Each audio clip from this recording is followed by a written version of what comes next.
And apparently both of them were graduates of Harvard, right? So they were very proud of it, you know. So they mentioned that, yeah, we're Harvard graduates, same class, 1984, right? He said. So, you know, I didn't want to lose out, so I said, no, I also went to Harvard.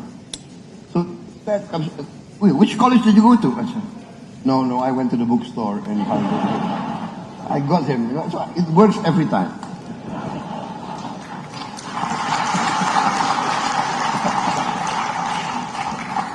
Well, you come from a very distinguished family.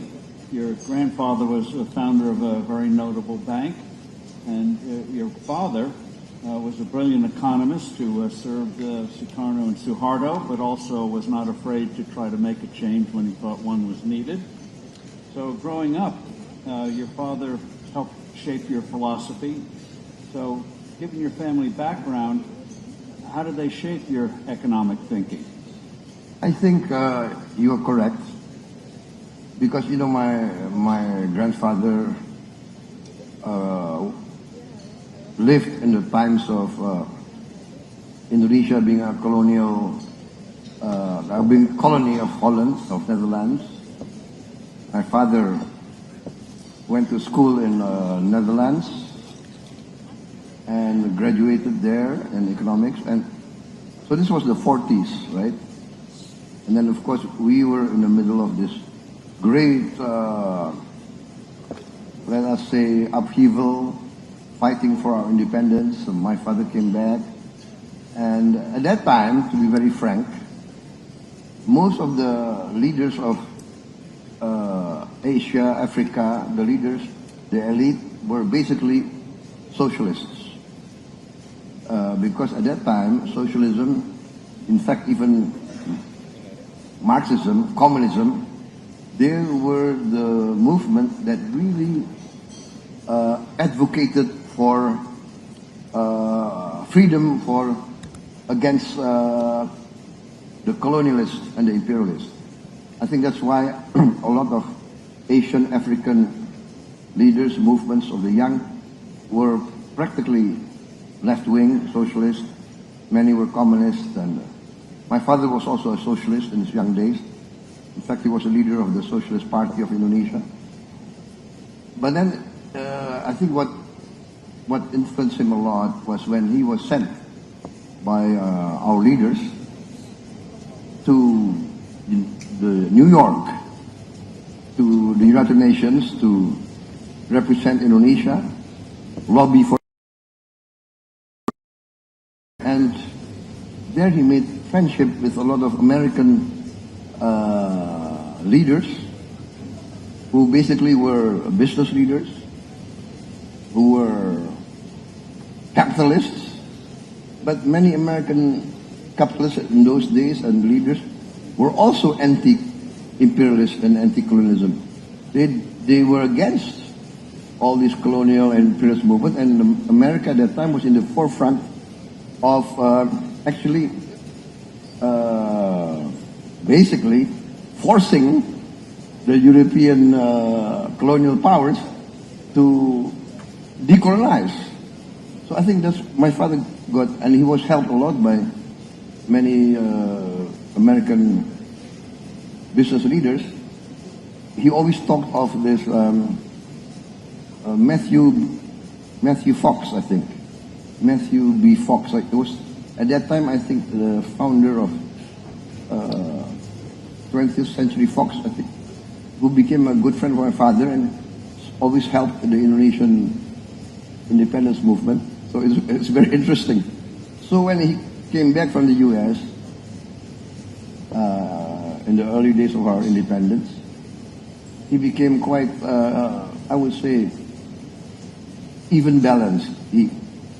Of course, the thinking was always socialistic, but he understood that actually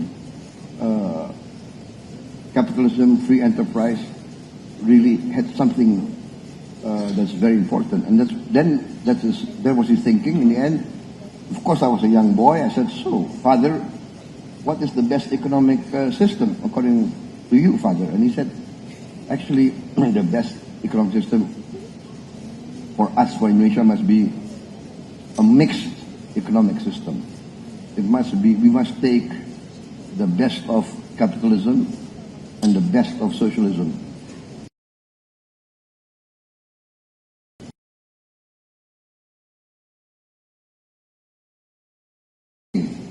For instance, this is the same thinking, I think, as the third way of Tony Blair, the middle way. So I don't think in the 21st century world we can opt for one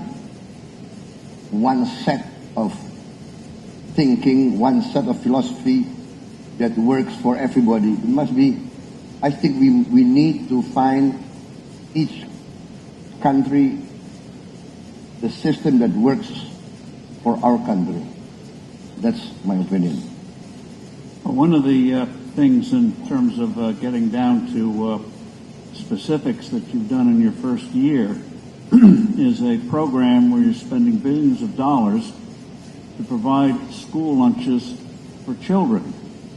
And walk us through what you learned from the Rockefeller Institute and others and how important it is for a meal for children to learn, but also what is this already starting to do to the local agricultural community. Talk about the kitchens that are being set up, and already it's beginning to have an impact.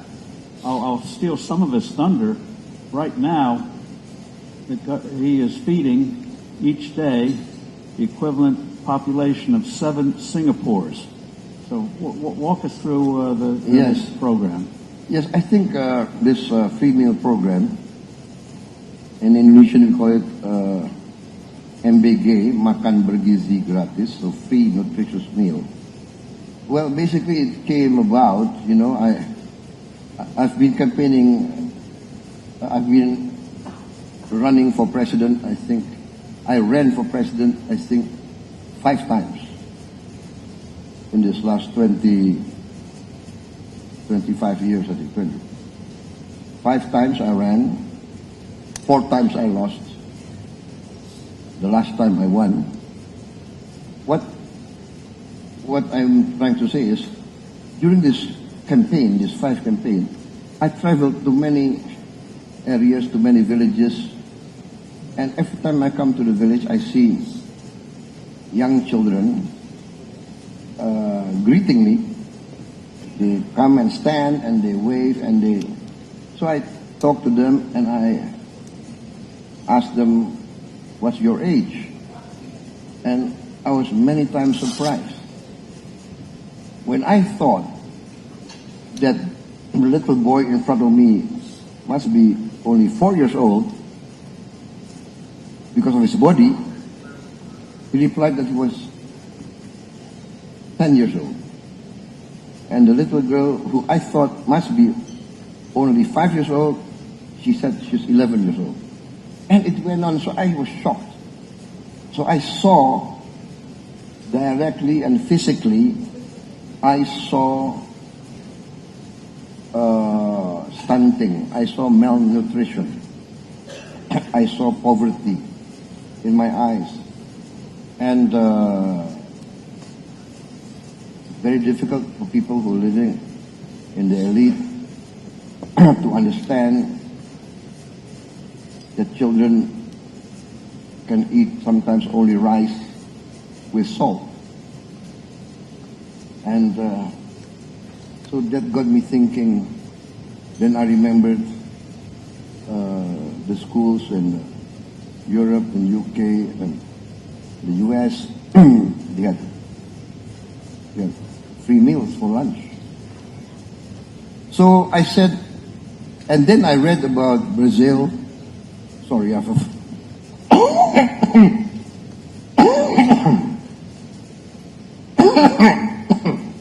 actually I have some flu, but you invited me, so.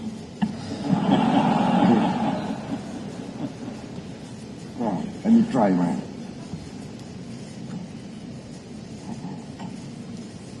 We'll blame the flu on the IMF, but that's another subject for another time. Sorry. So, I lost my voice there. So, I saw this, the importance of doing something. And then I realized that India, their per capita income is less than Indonesia. And yet their leaders had the courage to have free meal program for their children. So I said to my team, I said, if India can do it, why cannot Indonesia? And India, I think, has done it since 2010. And they have put it into their laws that free meal is mandatory for the children. Brazil does this. So when I started planning for this, it was in 2023, I think. And at that time, there were 77 countries that had a free meal program. So I said Indonesia must be the 78th or 79th. So we started planning, and I announced it as my campaign program, and we designed it. And now I'm proud to say, as of a few hours ago, we have now 11,400 kitchens. I think, yeah, 11,400. Yusa, berapa ya? Sorry, 11,900 kitchens. And we are feeding today 35.4 million mouths. So 35.4 million. Yeah, and that's the equivalent of 7 Singapores. So we are feeding 7 Singapores every day. And I think, yes, we have glitches. I think we had food poisoning. But when we counted the number of meals we gave out, the statistic is as 0.0007, which I think is not, I mean, even one poisoning is not acceptable. But I think in any human endeavor, to have a zero defect or zero accident or zero mistake, I think is very rare in human endeavor, in my opinion. I don't make an excuse. We are determined to make it as near to zero as possible. We increased our oversight, SOPs. We are now buying new equipment, filters for the water, test kits for the food, modern equipment to heat the water, to heat the trays that are being, so we are putting it, trying to increase all the oversight. Now with these meals, walk us through what it's already doing to the farming community. Yes, what we find out, you see, because now we send the money straight to the kitchen. We don't go through all these, layers of bureaucracy. We straight, and we have trained, before the whole program, we have trained 32,000 managers. These are all graduates from university, 32,000. We trained them 3 months, and then they are deployed into the villages. And then we have a partnership with local foundations, local groups and local entrepreneurs. So this is a government-private, let us say, partnership, because the foundations, the local groups, some entrepreneurs, they are the ones who build the kitchens and run the kitchens according to our specifications and our SOPs. So one kitchen is designed to provide food to between 3,000 to 3,500, 3,800 children and pregnant mothers. So what happens is, one kitchen will need 3,000 eggs every 2 days or every 3 days. We'll need 3,000 cucumbers, 3,000 carrots, 3,000 tomatoes, 3,000 pieces of chicken, and etc. So what happens is, the local farmers find out, oh, we have a guaranteed offtake for our products. And so they're growing new stuff. We hear a lot of stories, a lot of testimonies. They are building fish ponds, and those in the coastal areas, they increase their fish production. So it's very exciting. What I got a report, and this is from the Rockefeller Institute. I got a visit from a delegation of the Rockefeller Institute, led by Mr. Roy, I think it's Roy Cohen, I think. And they said to me, in their experience, going through many countries in the world with the same program, they said that every $1 spent in the free meal program, the return on the $1 is between $5 to $37. So this is massive. It really encourages me, because my first purpose is to overcome the hunger of the children. That is my first purpose. But in the sense that we put in so much resources to the villages and the poor areas of Indonesia, even the urban areas, even Jakarta has a lot of undernourished children. So, and this, I think, is providing a big boost to the economy, in my opinion. That's the feedback I get. And you've done programs to increase agricultural output, but also with the 17,000 islands, you also now, amazingly, have a program to improve fishing with the refrigerators and the like. Walk us through how... Yes, I think Indonesia is basically, we are actually very blessed and very fortunate that 3/4 of Indonesia is actually sea. But the sad thing is, we have not really exploited well this blessing.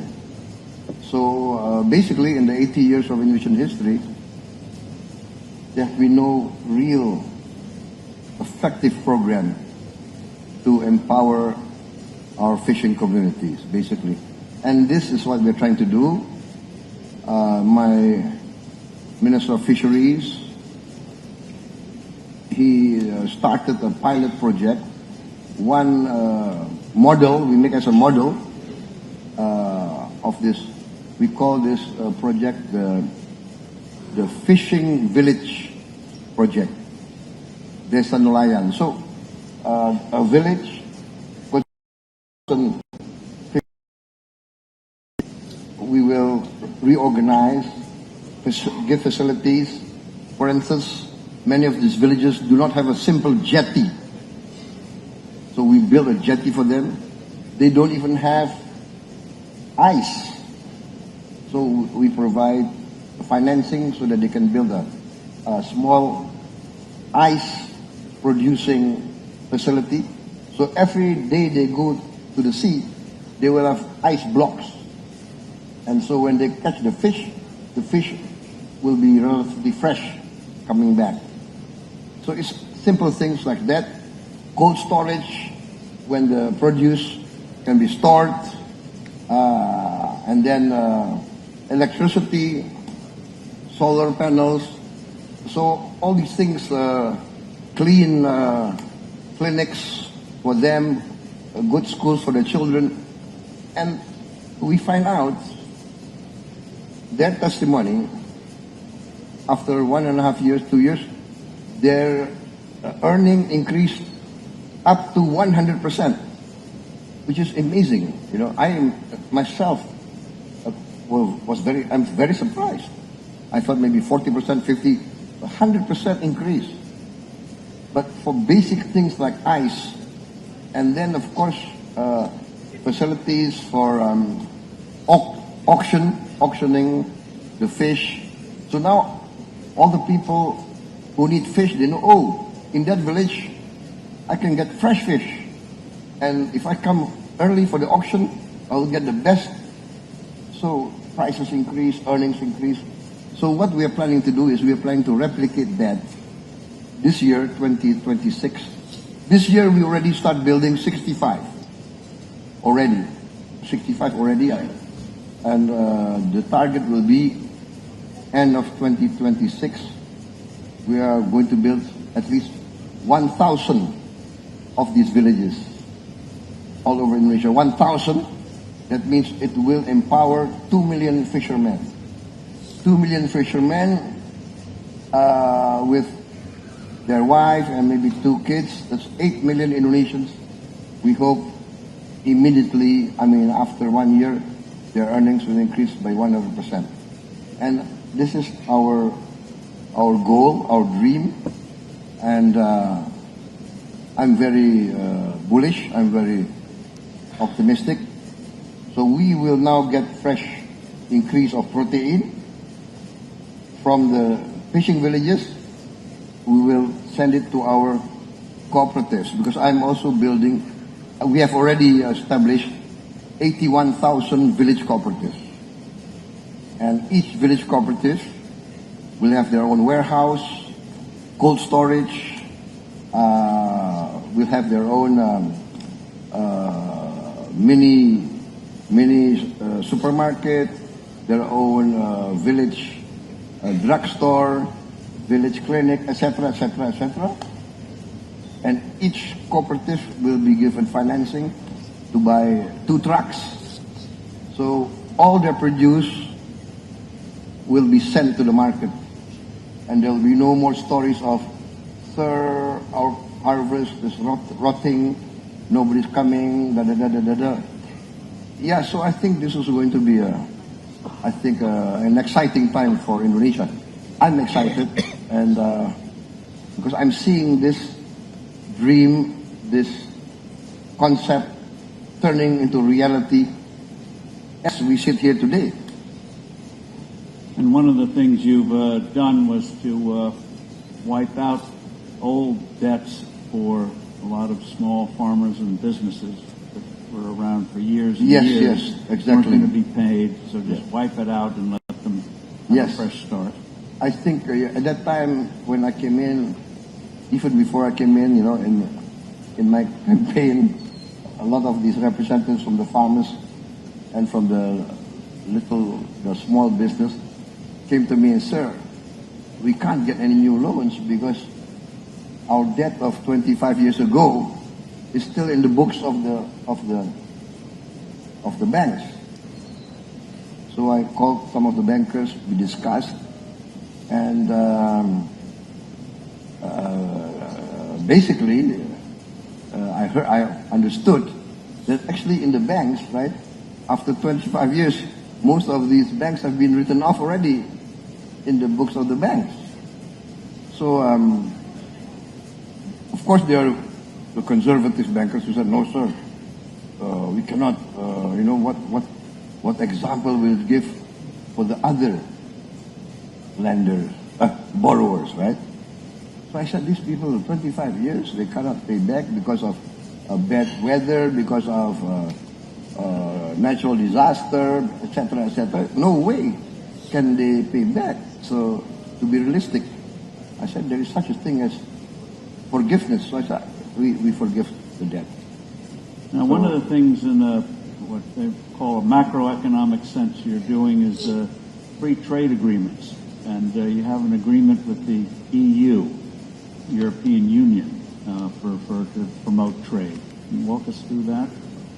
Yes, I think this is one of the achievements of my team, my economic team, led by Mr. Ailanga Hartarto. He's been working very hard with his team, and we succeeded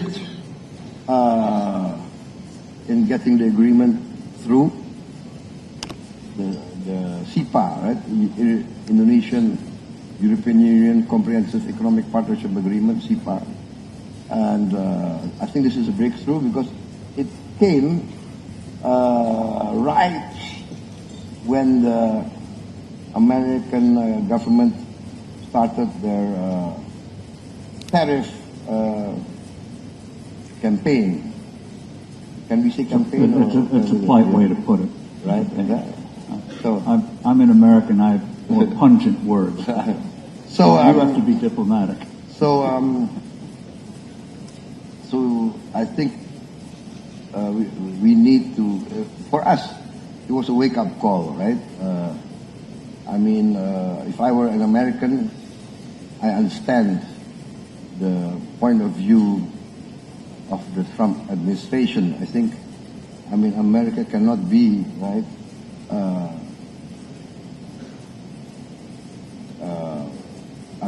the whole world considers America to be a nice market, and then on the other way around, they don't also open their market to American goods. So there will always be, it's the duty of every leader to try to protect their people. But, if you go in a tariff war, where will it stop, right? But for us, it's a wake-up call. So I said, now I tell my guys, my team, and I will talk to the business people. We must be more efficient. We must be more daring. We must be more, not always rely on an easy market. Oh, United States. I think this is opening up. But yes, and then that's why now we have a CEPA with the EU. I witnessed the signing of CEPA with Canada, and I think we are more and more trying to get these type of agreements with most markets, also with Latin America, with RCEP and CPTPP, etc. So we also are joining OECD. We requested to join. We've joined BRICS. So we believe that we should, be in all the markets that we can.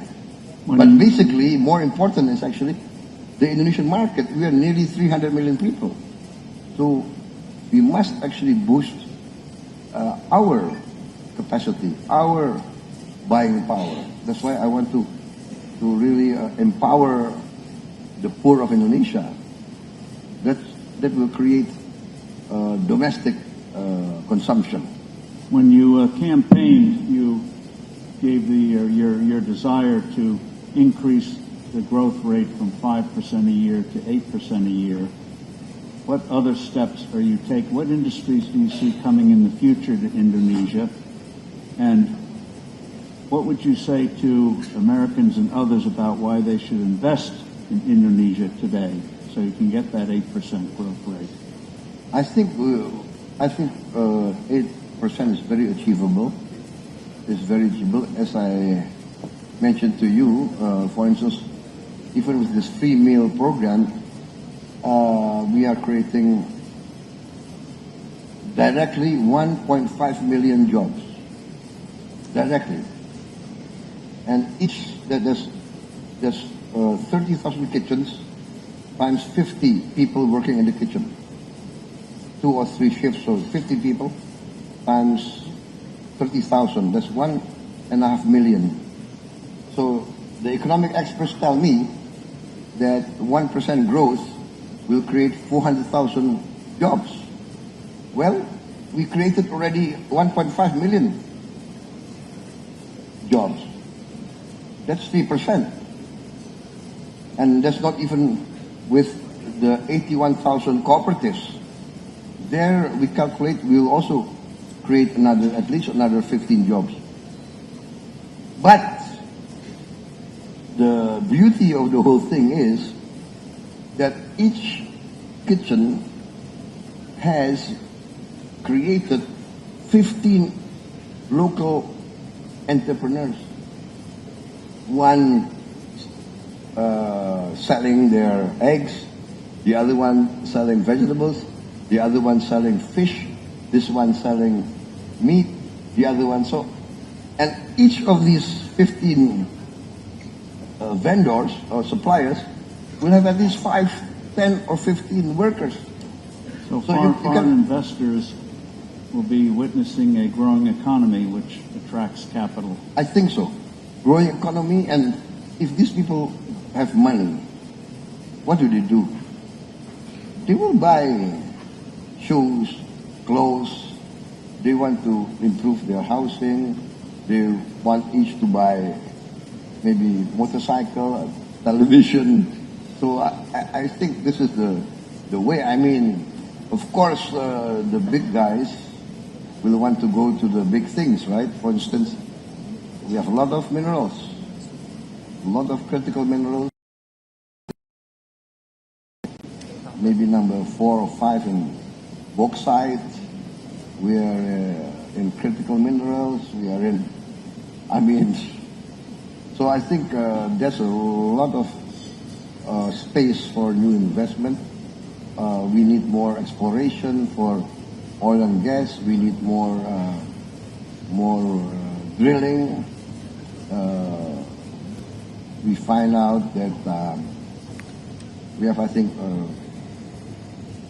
30,000, 40,000 old wells that with new technology we can increase our yield.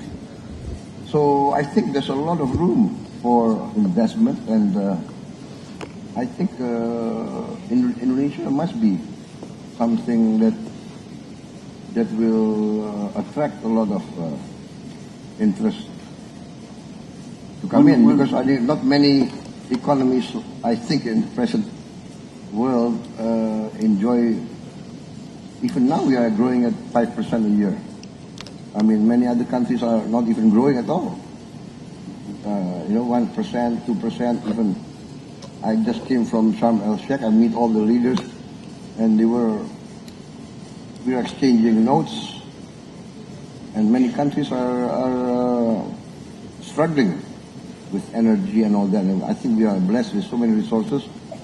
But of course, I'm not satisfied. We have to manage better our resources.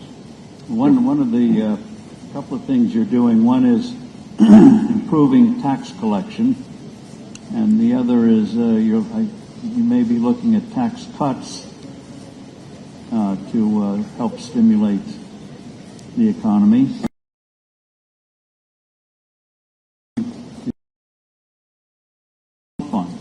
Then in Tara, which has under assets, starting off $1 trillion.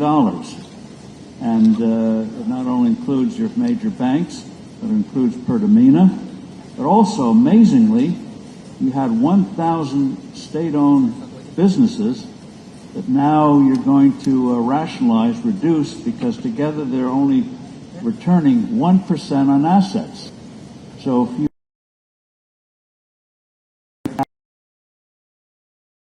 give a boost to the economy.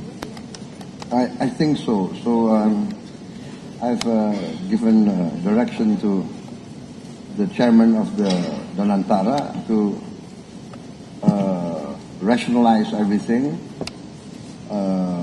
cut down from the 1,000 state-owned enterprise maybe to more rational figure, maybe 200 or 230, 240, and then run them with international standards, right?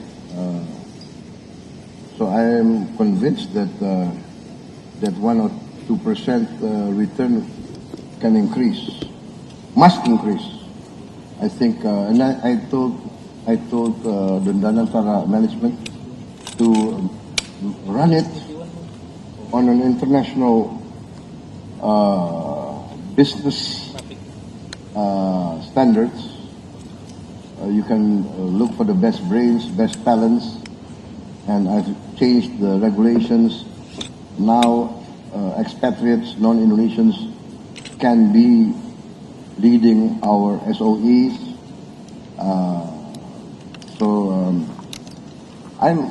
I'm very excited, but because sometimes I don't know.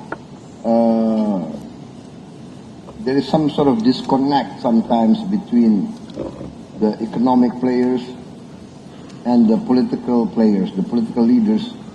Many political leaders, I think, do not want to do their homework. Many political leaders maybe are afraid of figures or afraid of business. So I think it now behooves all the younger leaders of Indonesia who want to be political leaders. You must understand business and economics.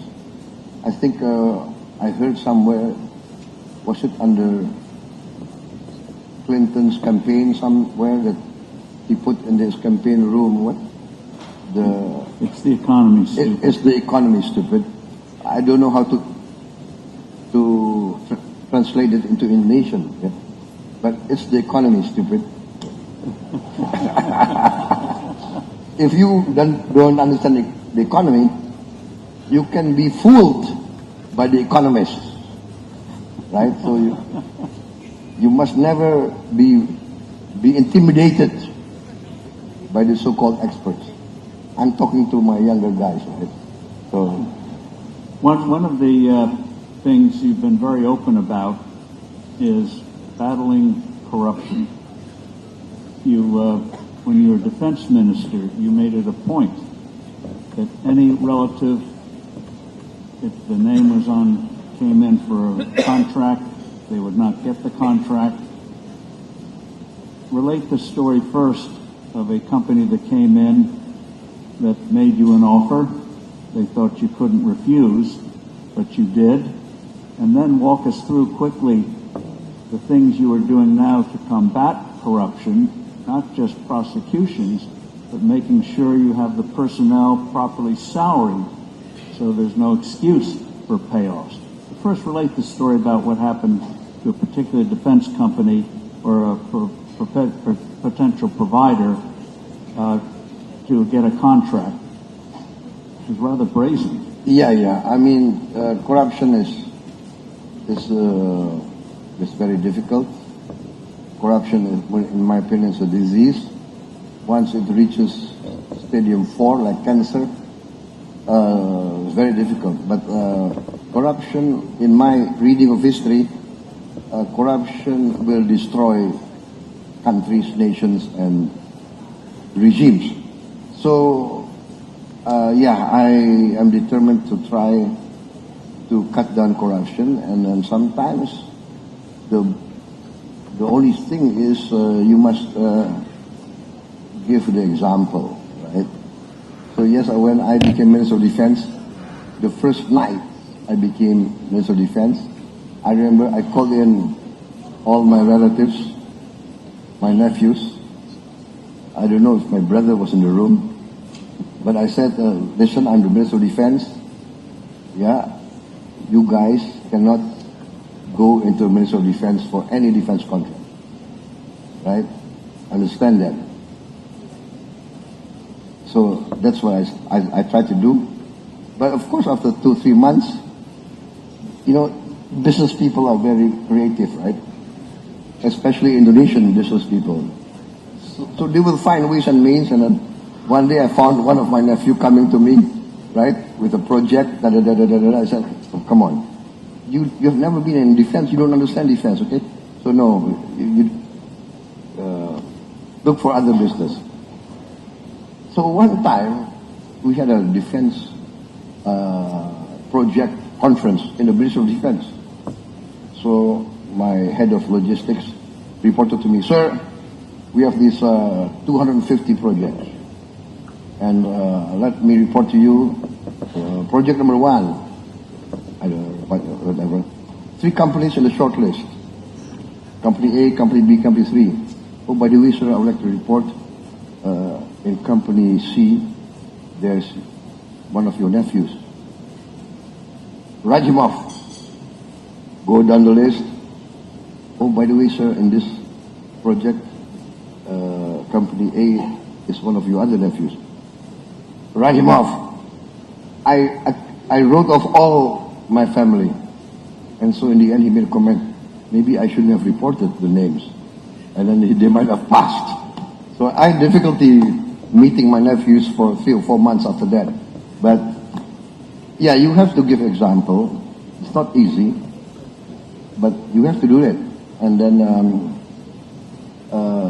now the problem for Indonesia, I think, is this. If we can get this done well, I think very fast we will be the surprise of the world. For instance, I came into 2 islands of Indonesia, Bangka and Belitung, and we got a report there were 1,000 illegal tin mines. 1,000 on these 2 islands. And we were losing maybe 80% of our total tin production to these illegal miners and to smuggling. And I said this has to stop. I made a military training program with naval ships, airplanes, helicopters, drones, and we just blocked these 2 islands. No vessel can come in and out without us knowing what's inside. And basically we stopped the smuggling. One sampan tried to go out. We found out they had tin on the sampans. Can you imagine? So, and then we confiscated several cases of tin ingots, rare earth, etc., etc. We calculated that we saved our country about a couple of $1 billion. So next year, the increase of tin production, we hope, will come back to its original position, and we should be earning maybe at least 3 or 4 times what we were earning last year. So this is just one example of what we recovered. We also, of course, I took over from the previous government, handed me over the problem of about, I was reported come to us, sir, out of the millions of hectares of palm oil, about 5,000 are in violation of the law.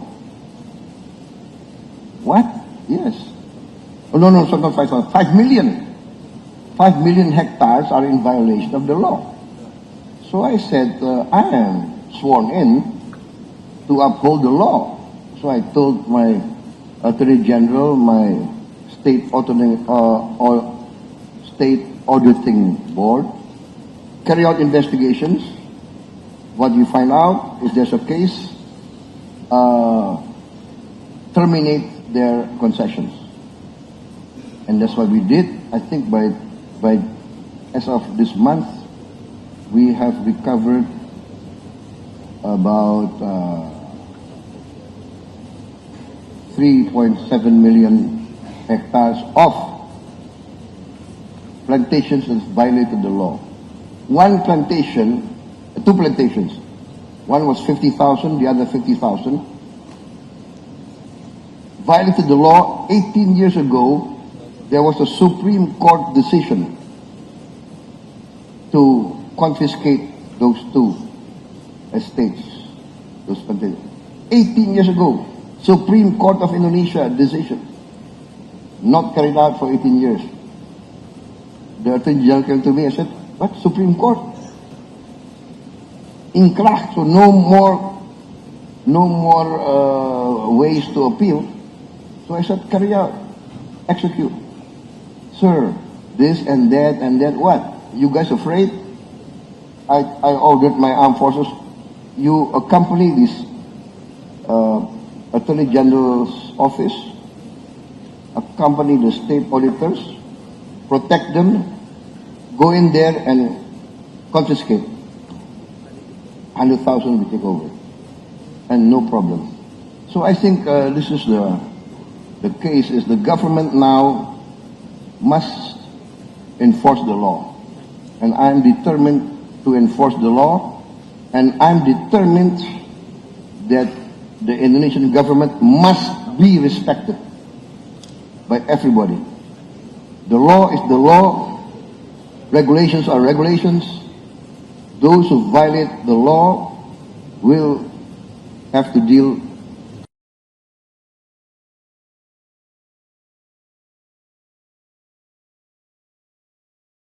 Law, regulations are regulations.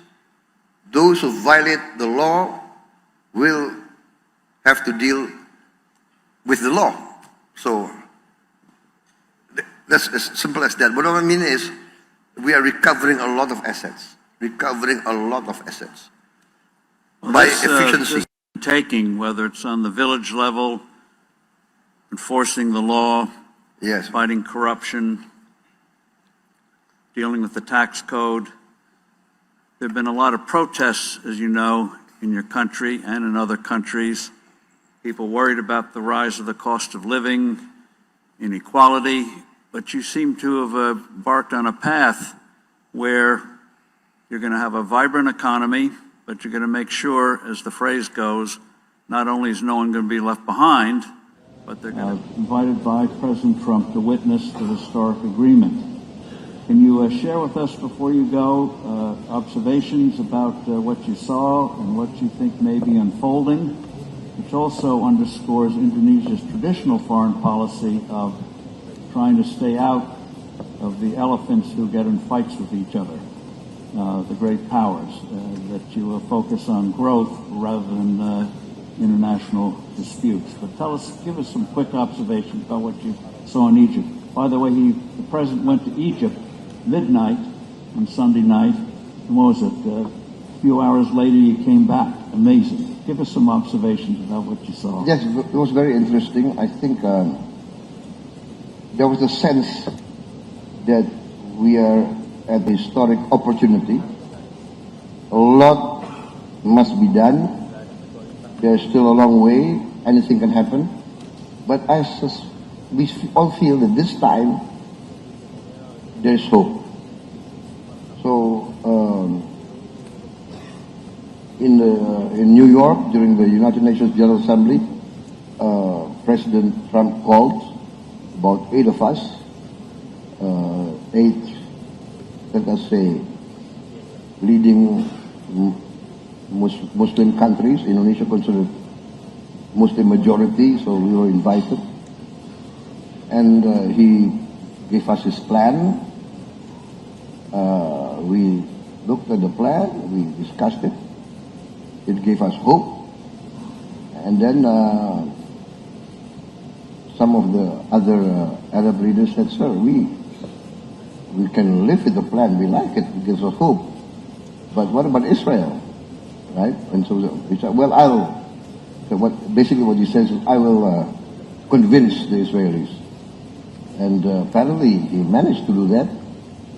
We have now a ceasefire. aid is coming in. Hostages have been released. Some still, I think some dead bodies have to be recovered. So, yes, there is, I would say, still hope that we can get this through. And Indonesia is still willing to be part of that. If they need peacekeeping troops, they said we are willing to provide peacekeeping troops. And so I am optimistic. I hope that this can go through. Well, in your speech in the UN, you gave a very courageous speech about if Israel would recognize Palestine, the country should recognize Israel, even if they're Muslim. And some criticized you for that, but that exemplifies, though, the kind of firm leadership, forward leadership that the world needs. And so we've run out of time, unfortunately, but I think people are getting a sense that whether it's issues like ice for fishermen or trying to bring peace to a troubled region, Indonesia has a very strong leader. Thank goodness. Thank you very much, Mr. President. Thank you for having me.